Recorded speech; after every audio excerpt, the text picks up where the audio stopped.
What's going on, everybody? Welcome back to Straight Betting. Happy Friday. Today should be a good day. We got two people on today, of course. We got Sleepy JJ, Jay Sleepy. How we doing, JJ? Fucking tired. Per usual. Per usual. Yeah, that's that West Coast grind. I would be fucking tired too if it was 6 a.m. I was probably still sleeping, so totally get it. And then we got MJC. How we doing, my guy? Doing good, man. Ready to talk some NBA. Oh, yeah. So before this show, we were talking about kind of like the evolution of sports betting. We were both talking about how shitty like our like reasonings were if you like go back and like look at our old tweets.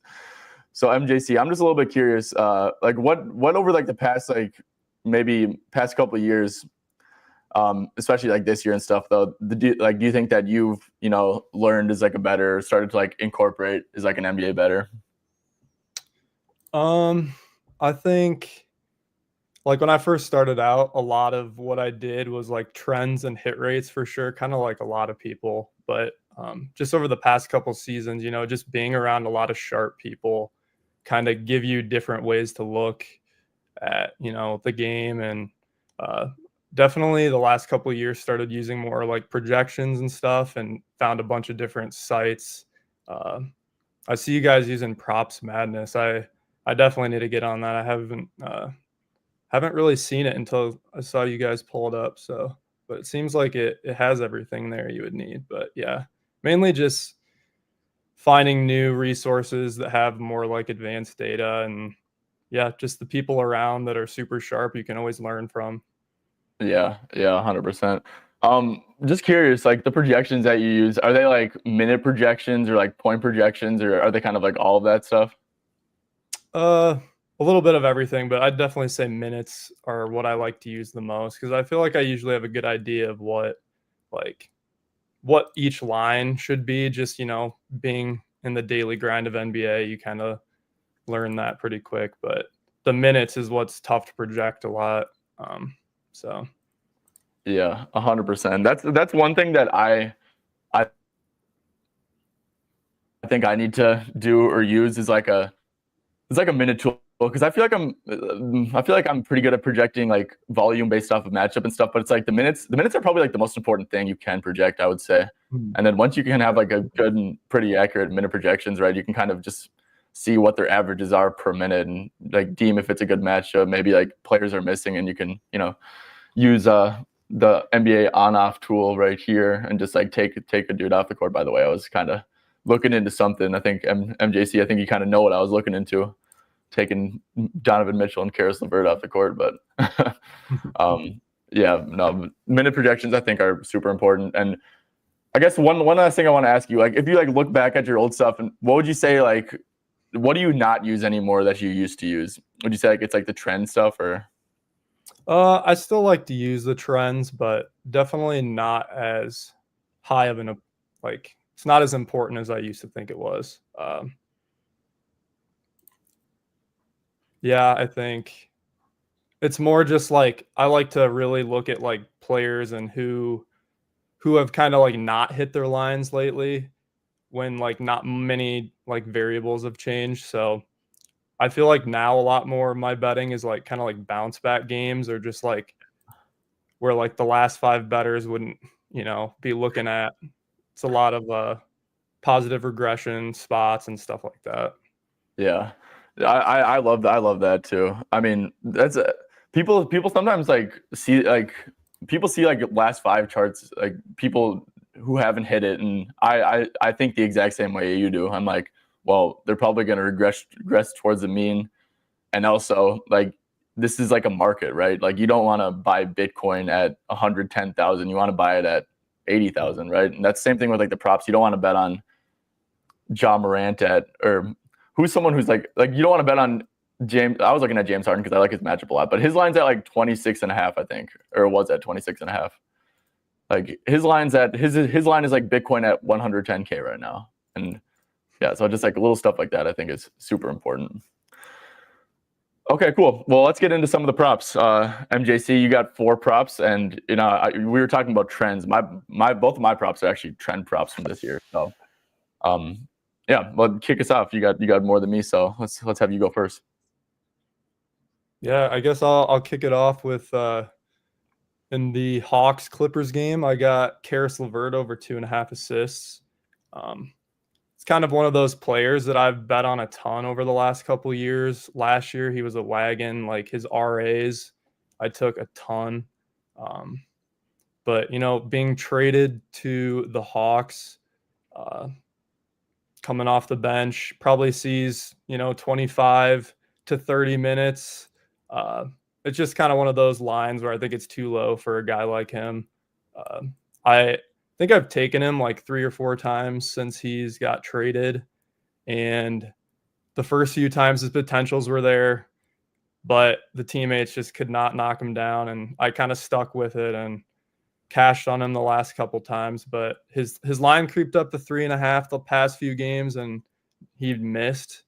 So I think now's a good time to kind of jump in and take him at 2.5. I feel like it's just too low. Yeah. No, I like that. I mean, he plays all the okay. To be honest, I have not been like paying attention to the Hawks like whatsoever. But I'd assume like he's like playing point guard in the non-Trae Young minutes, right? Yeah, he does have some overlap with Trae too, but I don't know the exact numbers, but I know he has some time without Trae. Yeah. Also, I mean, him and Terrence Mann that are like switching off with like the point guard role, if I remember correctly. Okay.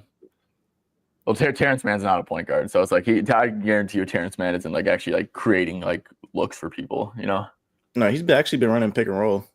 Really? Yeah. Okay.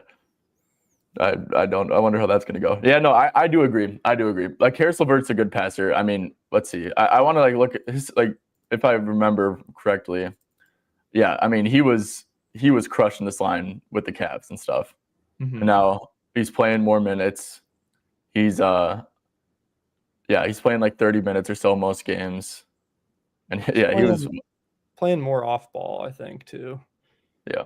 I kind of looked at his PAs too. I just thought his points were kind of high. Yeah, 13.5. Agreed.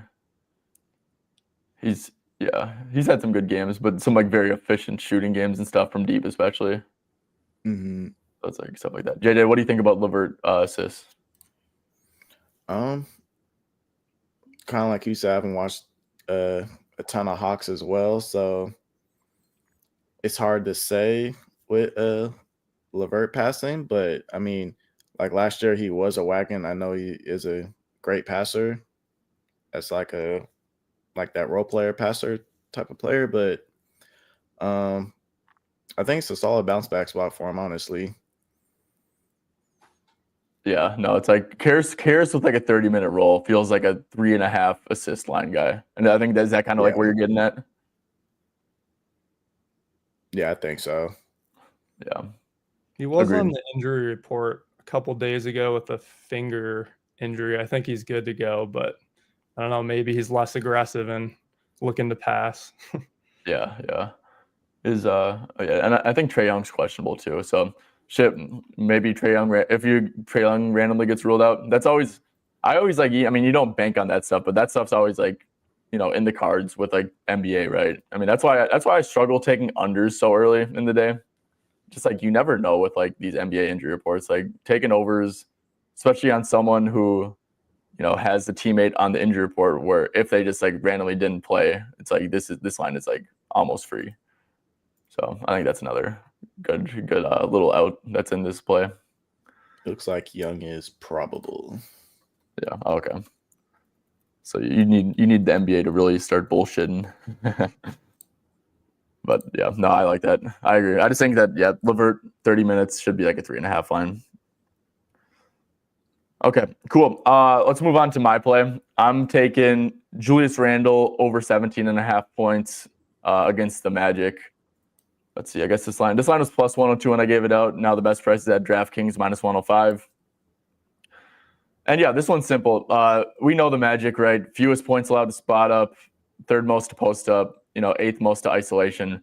I mean, the Magic's whole defensive philosophy is to not allow catch and shoot threes. And especially against the Wolves, who have like Mike Conley, Anthony Edwards, Dante DiVincenzo, Naz Reid, Nickeil Alexander-Walker. Like you don't want to double most teams. I think the smarter move probably for most teams would be to not double Julius, but especially it's just like the Magic. Like they're the number one team at limiting spot ups. Like we know how they play. They're not going to double Julius in isolation. They're not going to double him in post up. And if he's not getting doubled in isolation or post up, he's going to shoot the ball basically every time.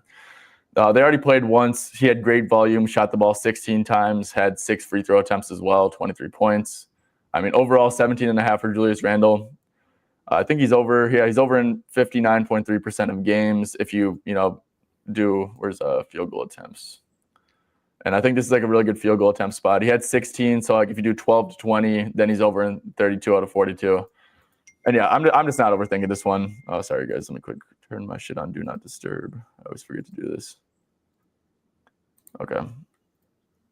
Yeah. So yeah, basically Julius Randle, he just not going to get doubled, and he's had a lot of spike assist games. Like I said, I'm a Wolves fan. I watch basically every game. Heat were playing a ton of zone. We know they double a ton. Same with the Hornets. Spurs were collapsing basically every time. The Magic are just not going to collapse on his post up. So should be like an elite volume spot. I would say that under assist is a decent look too, but I think it still is a decent look. But he does do like a lot of like dribble handoff stuff and just like connective passing now. So I think it's a little dicey. But yeah, over 17.5 points. Let's see, MJC, what are you thinking about Julius here? Yeah, I like it. I was looking at him and Ant earlier for points. Would probably trust your read here, being a Wolves fan for sure. Yeah. JJ, what about you? What are you thinking? I mean, it's a great spot to go one-on-one. So, I mean, should have a lot of good scoring opportunities here. Mm-hmm. But for me, it's always Julius Randle. Julius is going to be Julius. Julius is a stud, bro. I'm telling you, bro. Julius, he's been so good. Like, I'm like so happy with just Julius and how he's been playing, man. Like, because he's probably gonna ball hog in this spot, right? Because he's just not gonna get doubled. But when he does get doubled, like he is like legitimately like it feels like we have Luka on the team. The way he just hits like an open 3-point shooter every fucking time when he gets doubled.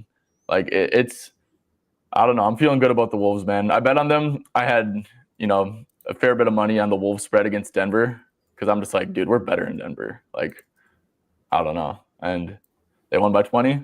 Julius 8, fishing game for Julius. And let's hope that, he scores 18 tonight and the Wolves win. That would make me very happy. Okay. MJC, hit us with play number 2. Yeah, so the next play I got is in the Grizzlies-Cavs game. And I locked in Zach Edey over 8.5 rebounds plus assists. I think it was like plus 100 when I locked it in. I'm not sure what it is now, but I think Jaren Jackson Jr. is questionable. Not really concerned whether he's in or out here. I think Edey size will be needed in this matchup. So I'm expecting kind of 20 to 25 minutes. He played 24 last time that they matched up. And I think since the All-Star break, he's played 20 plus minutes in like every game but one. And in that matchup with the Cavs, he had 18 rebound chances and 2 potential assists. And yeah, if you just look at like centers the past week or two against the Cavs, they've been consistently hitting their lines. I think only like 1 or 2 have missed. So 8.5 just seems kind of low to me. So, and at plus money. No, and it's still plus 100, which is great. No, I agree completely. Usually against like good teams, like I'm kind of like an Edey hater, but I'm like, okay, if they're playing a good team, I don't want to bet them. But I was actually looking at this for a little bit too, or I was looking at 7.5 rebounds, but like same thing basically.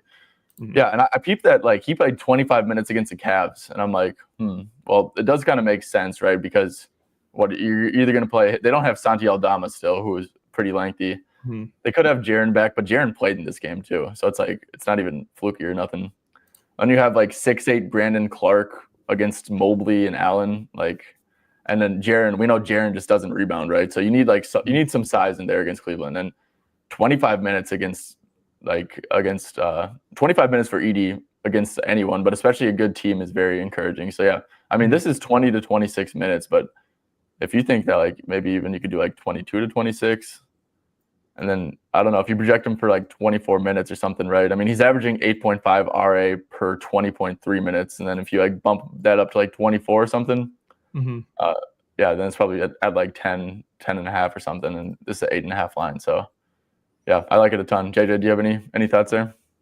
Yeah, I mean, too big lineup. I mean, he should get good minutes here. He already has been getting good minutes post All-Star break. So I think this is a great look, especially at plus money. Yeah, I think this is my first time betting him all year, so we'll see how it goes.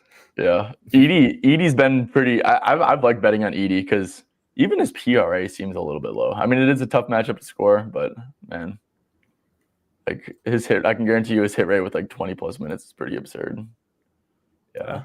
I could see him knocking down a 3, maybe. Not sure what the odds are on that, but I don't even got that up for him. He will shoot one every now and then though. Yeah, no, Edey's been good. Edey's been good for me. It's like, okay, is Edey going to be a massive liability? Like against OKC or something, like he just can't play, right? I mean, too good of guard play for him to be defending pick and rolls and stuff. But yeah, no, this is definitely a spot where they will need him. So, and they're at the crib, which I like. No, I like no Donovan Mitchell too. No Donovan Mitchell at home. Just two things that should make him more needed and less of a liability, and hopefully 2-point spread, which is also good too. So yeah, I actually like this a ton here, and I might even join you on rebounds or something. But okay, cool. Let's go to my next one. Going in with an under on a super duper star, but Nikola Jokic under 27.5 points. This one is another simple one. Like I said, my reads have been pretty just like head-to-head reads, I guess. But yeah, so look, they played the Lakers. Jokic had 12 points against them recently. And the Denver Nuggets lost by 23. He got up 7 shots. Like, you never see Jokic get up 7 shots in a game. And especially in a game where he's gonna be trying, right? It's not like they were up like 20 the entire game. They were actually down. So it's like Jokic was trying. He got up 7 shots. Lakers had an insanely aggressive scheme against him. Basically just anybody but Jokic, double everything, leave Aaron Gordon, Russell Westbrook, Christian Brown open and stuff. And just like, look, if the Lakers won the game by doing this, they're just going to do it again. So it's like, I'm very confident that Jokic is going to face a very, very, very aggressive scheme against him to prevent him from scoring. And also it's like, look, second night of a back-to-back for the Lakers. I don't know who's going to play, who's not going to play.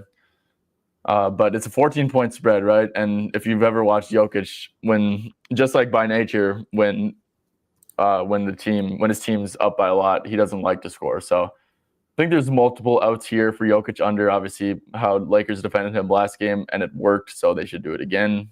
And just like the spread here is big, so it's like maybe we get some Jokic trolling. So yeah, Jokic under 27.5. JJ, I'm gonna kick it to you. What do you think there? I think the scheme definitely something to attack here.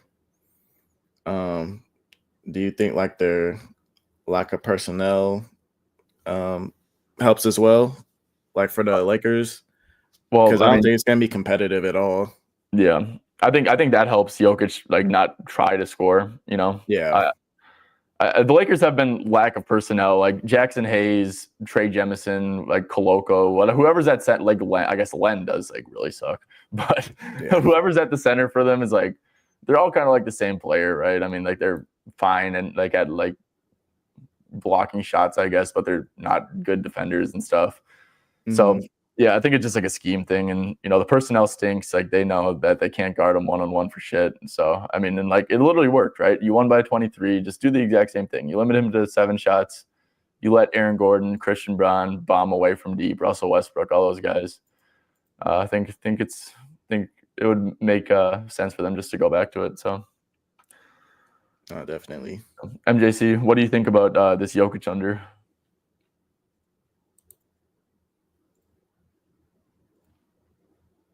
Oh, you're on mute. Yeah, I like it. I really don't know how Alex Len will guard him. I mean, we saw last night. So I'd be surprised if they didn't send doubles and kind of play it like they did last time.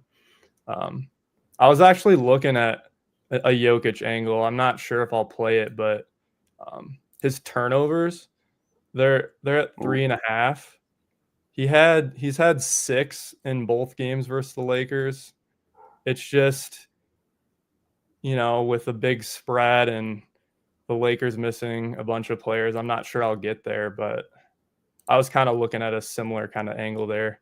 I know if Aaron Gordon plays, I like it a little more, but if he's out, Westbrook tends to have more handling and stuff, so probably would pass, but I may look to throw that in like a boost or something.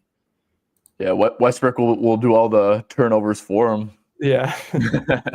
No, I like that a ton. I mean, that's just like it's like the same angle as mine, right? I mean, like that's how turnovers happen. It's like from like aggressive double teams and just stuff like that. Like if they're guarding him one-on-one, he's not going to turn the ball over. But if he's getting doubled at will, that's just turnovers are inevitably going to happen. So yeah, no, I like that a ton actually. And it's like, yeah, you're getting a great price too, plus 115. So yeah. Speaking I like of that. Westbrook, I kind of like his threes. I don't know if it'll get posted before we know the Aaron Gordon news, but I think he took 7 attempts, and the Lakers will just let him shoot. And he only played 24 any best minutes. shooter, they're gonna let them shoot. It's been like their little scheme lately. Mm-hmm. We'll see what the price is, but I might look at that later. Yeah, him and Aaron Gordon both were bombing away. I mean, you got 7 threes for Gordon, yeah, and then what'd you say, 7 threes for Westbrook? Yeah, no, I think that's definitely worth a shot. It's always greasy when you're heading to the window, when you're clicking Westbrook over threes, but shit, it's definitely going to be a good value, right? I mean, if he's wide open, right, just like he's going to shoot it, so you just need him to put the ball in the hole. He's a former MVP. He can definitely make 2. He's definitely not afraid to shoot him either. No, yeah, he'll let him rip. Okay, MJC, what's your next look? Yeah, I actually have another one in the Cavs Grizzlies game. I took DeAndre Hunter over 14.5 points, and then I also sprinkled a little bit on his threes ladder, 4+ threes. I think he's probable with an illness, but it sounds like he should be good to go. And I really love the matchup, especially with Donovan Mitchell out. I feel like he should start, and his minutes probably 27 with potential for 30, 32. And just the matchup I feel like is great. He's a catch and shoot guy, and the Grizzlies, they're really aggressive, on the lead guys. So I feel like the looks he gets will be pretty clean. He's pretty good in transition. It'll be super fast paced, and he gets fouled a lot. So the Grizzlies are a team that foul a lot. Hopefully JJJ plays, and I know he fouls a ton, so that would help. But I think he's got at least 4 to 8 free throw attempts in him, which will really help. And then a bunch of clean looks I'm expecting. So really like that one. I like this one a ton too. This is also another one that I was looking at even before you mentioned it and sent it in. Yeah, no, I like this one a ton because Memphis too is especially with Jaren in, you mentioned the fouling stuff, but they're just a big overhelp, like you mentioned, overhelp and pack the paint team when they have Jaren and Edie in there. And as a result, obviously you're going to leak a ton of catch and shoot stuff. And I mean, the pace of this game, I wonder what this over-under is at 243.5. And that I honestly was expecting 250. But yeah, pace is going to be insane here. I remember looking at this too. He only had 12 points against him, but he shot over 4 from deep. Yeah, right. I saw that too. He's So been kind of cold, like shooting, so possible positive regression, especially with the looks I'm expecting.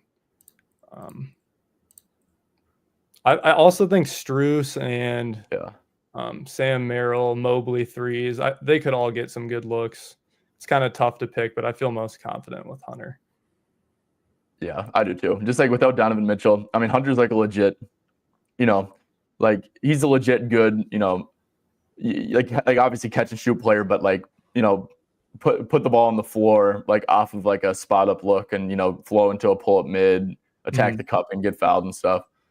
So yeah, no, I'm in a complete agreement with this one. I feel like his line, I don't know what's his line without Mitchell or with Mitchell usually, like 12 and a half, 13 and a half. Yeah, like 12 and a half. I know his minutes have been kind of down the last few games, but like I'd say, yeah, it's usually 12 and a half, maybe 13 and a half in a good matchup.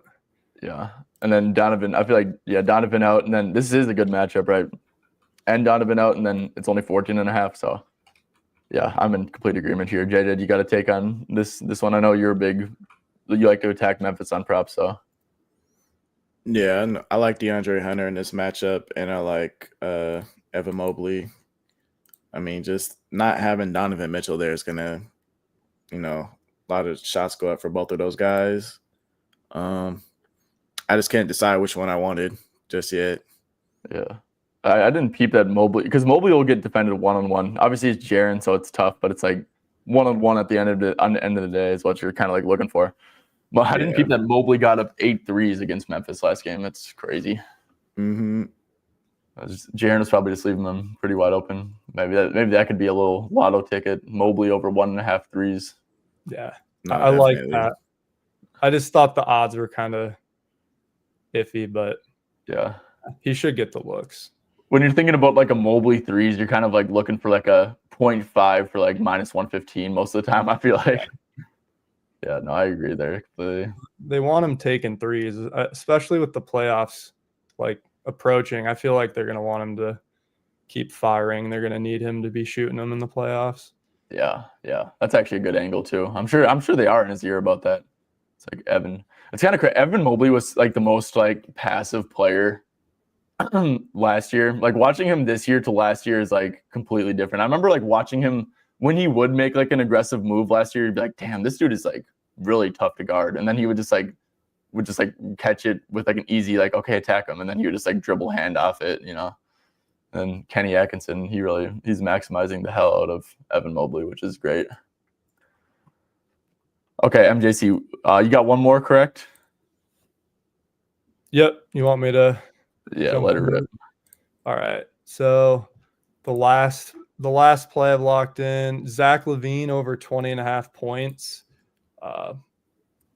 So they got a matchup with the Suns, who have just been a terrible team defensively, especially the last like week or two.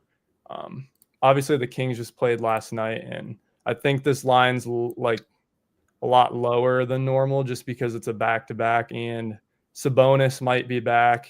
He probably has a great game too. I don't know if I can trust a player coming off a hamstring injury, but LaVine, he's been under in his last 2 games despite shooting really well. I think his volume's just been kind of down. I didn't think the Warriors were that great of a matchup for him. But obviously this one, the Suns' transition defense has just been terrible. And LaVine, he's actually leading the NBA in transition points since he's joined the Kings. So I really expect him to kind of feast there. I think he's in like the 99th percentile, averaging 7.6 points per game. And he's played really well on 0 days rest. So 20.5, it just seems too low to me. Yeah, no, this is a great bet. This is actually like a really great bet. And I know like LaVine out of like the Monk and DeRozan and Sabonis tree, obviously like the Suns have been like leaking catch and shoot stuff. Like they're not going to be able to defend Sabonis one-on-one. They're going to have to like help. They're going to have to overhelp even like DeMar stuff, Monk stuff. And like, yeah, Suns have been giving up catch and shoot stuff. Like we know DeMar doesn't catch and shoot. Malik Monk doesn't really like to catch and shoot a ton either. And then the transition. No, this is a really good bet. I always Yeah, and the transition aspect too. Yeah, the Warriors, the Warriors like play him really tough. I'm kind of mad at myself for not betting his under because he shot like 4 for 4 from deep and still stayed like very easily under. But yeah, in the first game against them, I mean, he only got up 12 shots. So yeah, no, I like this a ton. Suns defense is just terrible. I think like if post or last 10 games, let's see, they're allowing the second most points per game overall. Yeah. So yeah, 20.5, very low. I might join you on this. I want to look into it a little bit more, but this is a great bet. JJ, thoughts on this one? I like it. Yeah, like all the star players, I think he's probably gonna take the most catch and shoot threes here, especially just like a little bit like off ball stuff. Like yeah, he should get a lot of looks. Yeah, definitely can attack and transition. You can attack anywhere, bro. The Suns defense stinks. Yeah, because they're allowing the third most fast break points since post All-Star break. So I like this. Yeah. No, this is a great look. One thing I did notice, I'm glad. I actually like that the Kings have like players with volume or with gravity around him. Because I bet a Desmond Bane over against the Suns, and like KD face guarded him, and like they blitzed him every pick and roll. But that was also them without Jaren, and teams are kind of just cool with Ja like beating them because he's kind of inefficient. But yeah, no, there's elite gravity around Levine, so that won't happen to him here, and that's why I think I'm probably gonna join you on this. Because yeah, transition, catch and shoot. Like who's gonna be his primary defender? Like Devin Booker? Like I don't even know. Yeah, maybe Beal. Yeah. With Richards holding down the quote unquote holding down the paint. Yeah. Yeah, it's a great look. Okay, guys, before we do some game breakdowns, if you're enjoying this type of content, make sure, or if you're new here, if you're following MJC, which he definitely is bringing in a crowd because we got a lot of viewers in here right now, so we appreciate you for that. But if you're new here, if you're enjoying this content, make sure to sub to the channel, drop a like on YouTube. It's a free way to support us. It's how we're able to stream in the long term. So if you do enjoy this content, make sure to drop a like and sub. Of course, also Props Madness is how we research this stuff. So if you're interested in that, you can use code SV25 for 25% off. Okay, guys, let's see. MJC, is there a game to you that maybe you haven't really got to that you're interested in off the top of your head? I do have a lot. I probably have like 4 or 5 more looks that are maybes. I definitely won't get to them all, but a ton of leans. I guess I'm good to talk about any of them. I guess looking at the Boston Miami game, there's so many questionable tags for Boston. I'll be curious to see who's in and out. I think Sam Hauser, if anyone's out, he's definitely someone I'm gonna be looking at.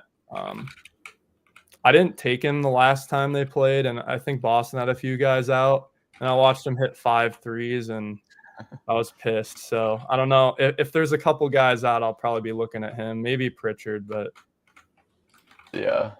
No, that's a great look. He just when they go zone against like the bench unit and stuff, like Hauser's just gonna get up like 5 threes in like 5 minutes.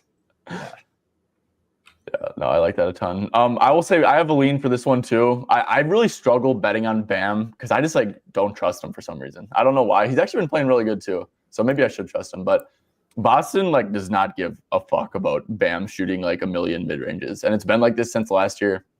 He had 22 on 6 for 17 shooting. He had 15 on 6 for 18 shooting. So he just shot the ball terribly, but great volume for an 18.5 line. If you go back to like last year, I mean, he went over in every single game, including the playoffs and stuff. It's like Boston's like a very mathematical team, obviously, if you know Joe Mazzulla and stuff. So like when there's a player that they don't care about scoring, they'll like make it very obvious and just like almost try to funnel them shots. And Bam's one of those guys where, okay, Bam, you want to shoot 45% on pull-up twos from like the free throw line or something, or on mid-ranges. Like that's a very inefficient shot, and we'll let you do that as much as you want. So, yeah, big lean on Bam for sure. And maybe I probably should just play it, right? I mean, it's like probably a good bet. And they're at home, I guess, which maybe can help keep it close with all these guys questionable. But Yeah, so that's my biggest lean. I want to get you guys' take on this Dallas versus Houston prop. And you guys are probably going to say the exact same thing that I say. Oh, and it's at 37.5 at FanDuel, but 36.5. I think Sengun against Dallas, like PRA, I mean, dude, they don't have a center. He should absolutely feast on the offensive glass, feast on in post-up situations, feast. Like if they double him, have a spike assist game. So just PRA. And the thing is, I know Sengun guards non-shooters a lot because like they don't have a center for him to guard, so he'll just guard like the worst shooter. And when you're guarding like a non-shooter and you're just sitting in the paint, like rebounding is like so easy because you're not boxing them out because they're just sitting at the perimeter. So I could see like a big spike defensive rebound game, but also like obviously offensive rebounds, and then like points. Like I just like if he's getting a ton of putbacks, I could see that. Like I just don't see who's going to guard him. Only problem is like he's averaging 34.5 PRA on the year. The team's pretty healthy outside of Amon. Could be a blowout, obviously, with the 12-point spread. And like I feel like the line's kind of factoring it in, but from a matchup perspective, I mean, I think this is like the best in the league for LP's PRA. But I want you guys' take on that. Let's say, JJ, start with you. Honestly, I don't know. I think it could be a better assist spot for him. I think I don't know how they're going to match up with Dallas because, I mean, Dallas is obviously a whole different team now. I feel like they're going to have a lot of guards and wings on the court, at least for Dallas. So for him matching up, it's going to be tough. I don't know who he would match up with for rebounds. Yeah. Well, I think it's like Kessler Edwards or something. They start like this Kessler Edwards dude who can't really shoot, and he'll probably just like if you're like like, Jones questionable, so yeah. Athletic big is I don't know how he's gonna do that. Yeah. What do you think, MJC? What are your thoughts on Sengun here? Yeah, I like it. I was looking. I noticed his rebounds have been really down lately. So I could honestly see like a spike game here, maybe like some alternates. Yeah, his assists have been. I've taken his assists in a couple like long shot plays the last couple games, and like his minutes are really solid right now. I like the PRA look. I don't know about the last 5 bettors might not like it, but yeah. No, they're not. What do you think? What do you guys think about 15.5 RA then? Maybe because, like, yeah, I agree with JJ. Dallas is still trying to win games, correct? Like they're not just like going in there and like bullshitting. I believe they're still trying to win games. Yeah, I don't know what Dallas is trying to do. All I know is they fucked up. What are you saying, MJC? I was just saying it'd take a lot for them to drop out of the play-in. So I would think they're trying, but I don't know. It's tough.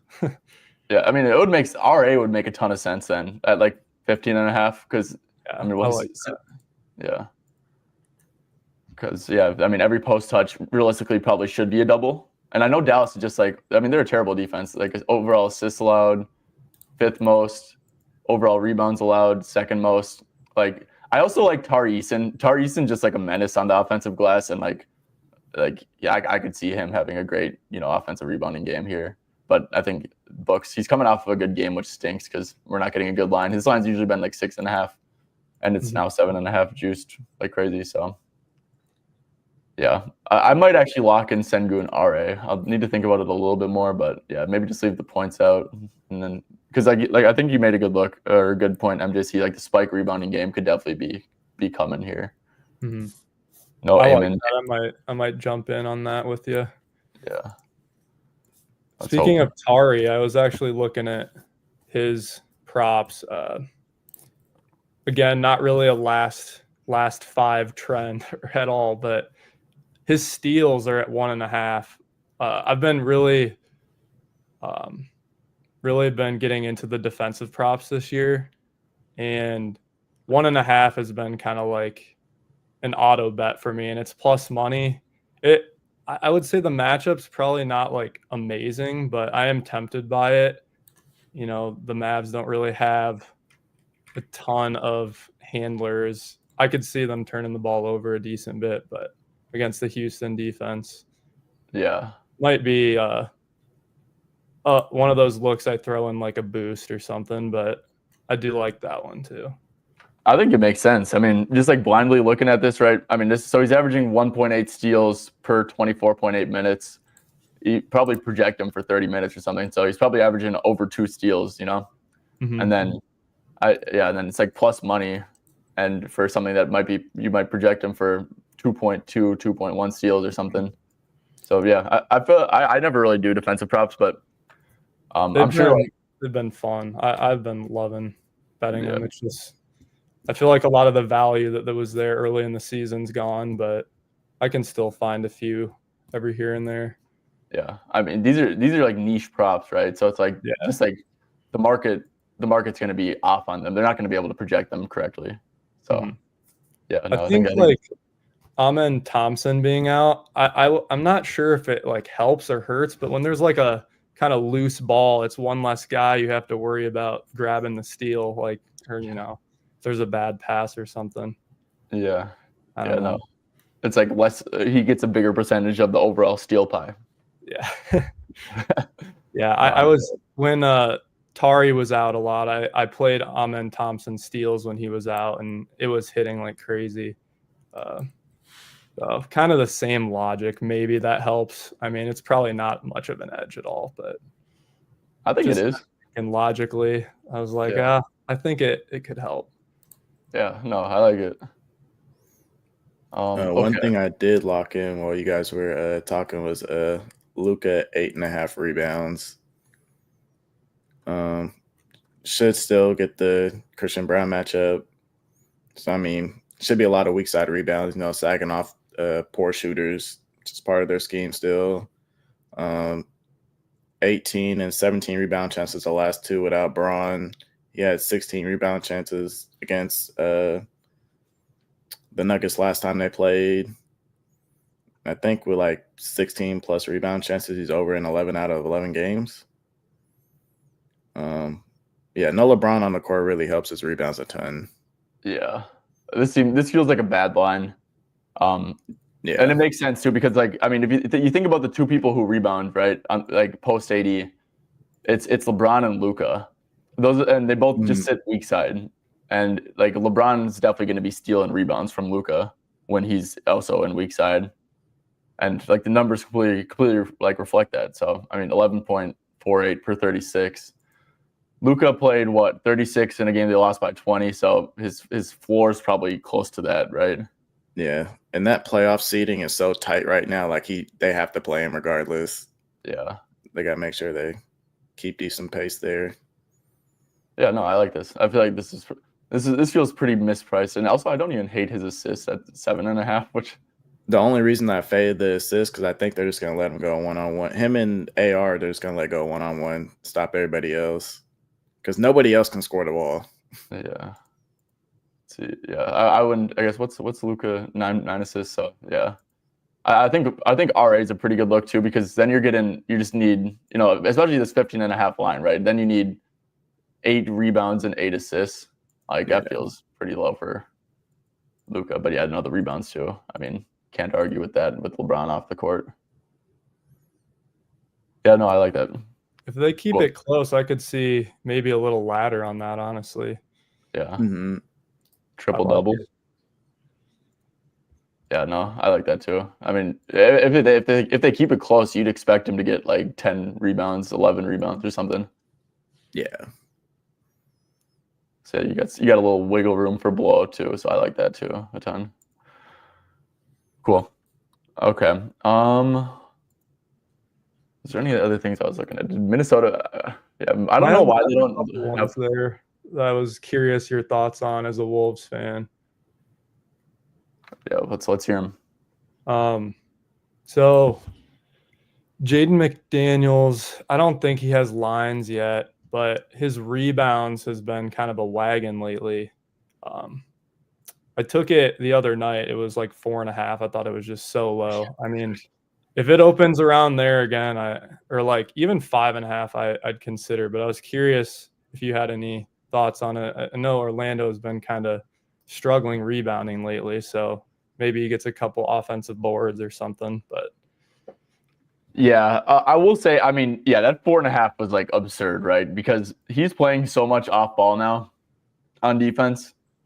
I will say he probably does, because that's like why his rebounds been spiking, right? Because they have like Nikhil, Ant will take on ball assignments, so will Dante, so will this dude named Jalen Clark and stuff. I do think this is probably a spot for him to guard like one of Franz or Paulo, right? Probably Franz, and Julius takes Paulo. mm-hmm. So I will say from a matchup, it's probably not the best matchup, because you like when he's just like off ball roaming and stuff, like he's like, that's like when he's like really grabbing boards. But his like whole mindset kind of also changed. So yeah, if it's 4.5, I feel like that should just be an auto play, right? Mm-hmm. Like that's like ridiculous. But yeah, 5.5. I would want the 5.5 line to be like plus 110 or better. But I'd still think that's a pretty good look, right? Because Magic are just gonna miss like 80% of the shots that they take. Mm-hmm. Yeah, kind of banking on some offensive rebounds too. Yeah, but he'll definitely do that, right? Like he's like a corner guy, so like the corner guys like will crash and stuff. And yeah, no, I definitely like that. I also have no clue why Wolves props aren't being listed. Like it doesn't really make sense to me. Yeah, I was just gonna ask that because nobody's on the injury report for them, it looks like. Yeah, maybe they think Rudy's gonna sit or something, and if Rudy sits, then that's also big for like the rebound aspect. But also, I just don't even think it really matters at this point. Like Wolves are just a good rebounding team, and they're gonna out rebound their opponent most of the time, and Jaden's gonna be a big part of that. And it's probably a bad rebounding spot for Julius, because if you ask Julius to play on ball defense, he's just gonna say fuck rebounding. So, but Jaden will still rebound when he's guarding on ball, playing on ball defense and stuff, but Julius will not, because he was on Jokic a lot of the game, or a decent amount. He was like, fuck that, bro, I'll grab 4 rebounds today. Okay, let's see. What do you guys think about Kawhi 23.5? I guess it's 24.5 most places, but I was like looking at it, the dude's playing like 36 minutes now, and like I feel like that's just low for Kawhi, especially against Atlanta. They're giving up a shit ton of pull-ups. Like Atlanta's like a team that will let star players like go off. Yeah, I actually really like that one. Yeah, I think it's a good bounce back spot. Like his volume has been great. He's just not as efficient as he typically is. But I mean, if he's gonna bounce back, this is gonna be the spot right here. Yeah, good pace here. I don't even hate PRA too, because one thing that I've checked is just like Miles Bridges is a pretty similar player to Kawhi, to be honest. He had 31. Paulo had 36 against him, like these like big physical wings. Franz had 25. Paulo had 31, 37. Let's see. Yeah, people have just been crushing. I think this is a great Kawhi spot, honestly. The one thing that's like a little bit concerning is, what was I looking at? Actually, no, I don't think. Ben Simmons is going to be back, and I feel like he just like fucks up the offense. Like I don't know. Like just like when they'll play like him next to like Zubac and Kawhi and stuff, and it's like, okay, bro, like this team's scoring like 20 points a quarter. But yeah, I think Kawhi stuff makes sense. It just I mean you look at his points, right? 7 for 19, 1 for 7 for deep, 2 for, like Kawhi is like so efficient usually. Knicks 6 for 18, 20 points. Like he should go over, in this spot. Suns 1 for 6 from deep. If he shoots 2 for 6 from deep, he goes over. Lakers have been scheming aggressively. I think a lot of those were with Norman or no, but yeah, no, I really like Kawhi stuff. Even PRA I think makes sense. So, So okay, let's see. Is there any other games? Are you guys like MJC? Have you been like keeping up with like Philly and stuff?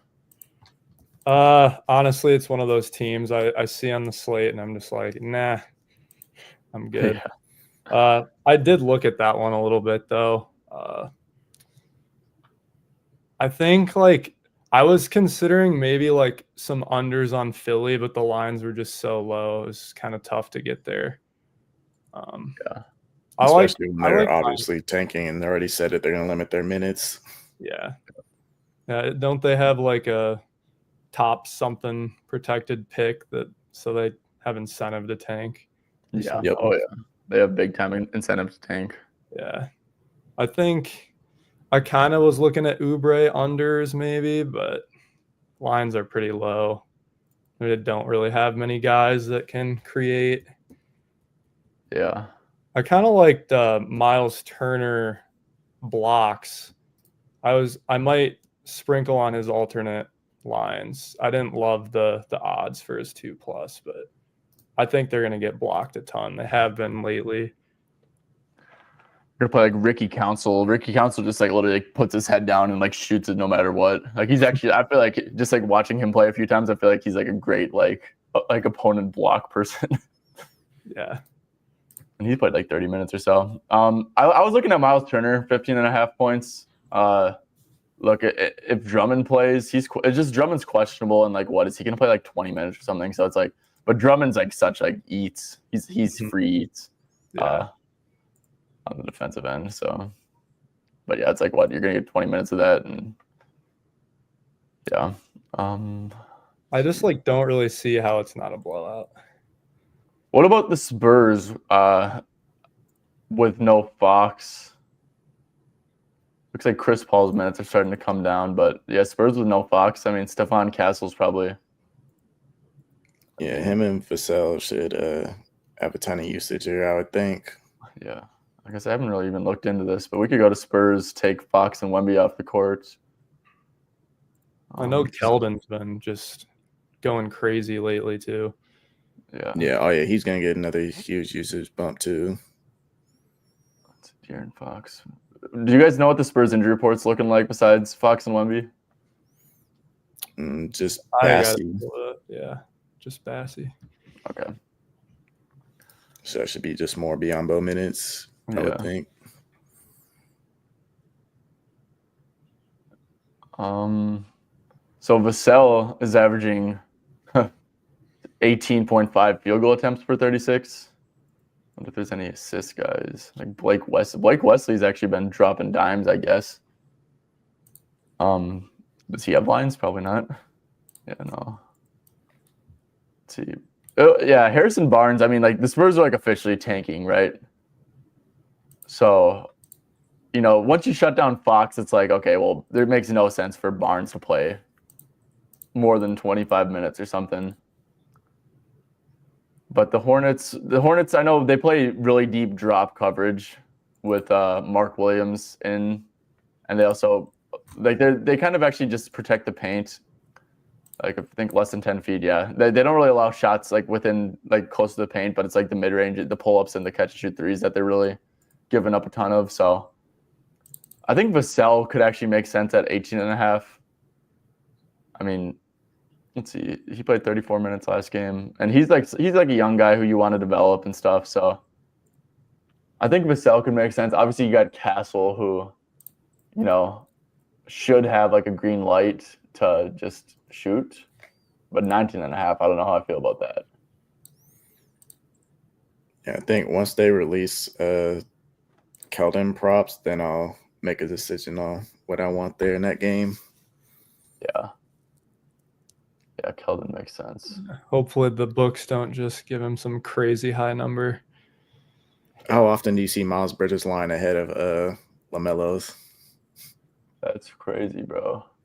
He's been hooping lately. He has been hooping.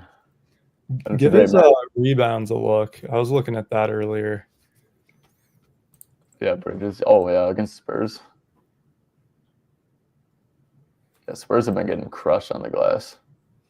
Yeah. Yeah, I actually like that. 7.5 at FanDuel.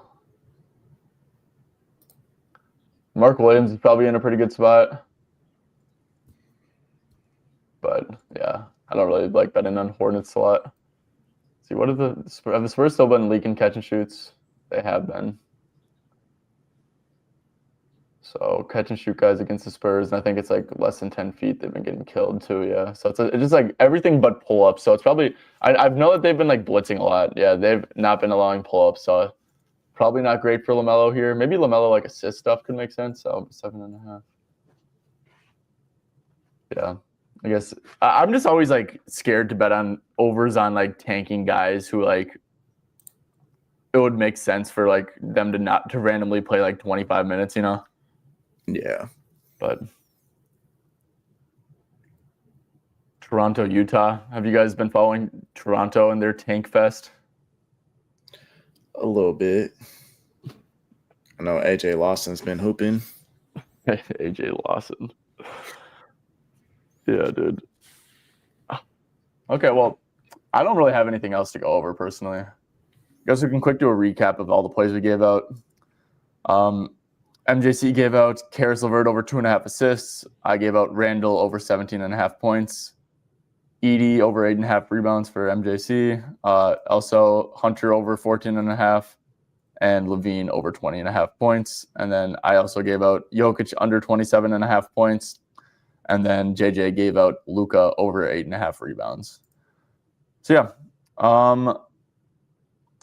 that's going to do it, guys. One last reminder. If you do enjoy this type of content, make sure to drop a like and sub to the channel. Just a free way to support us.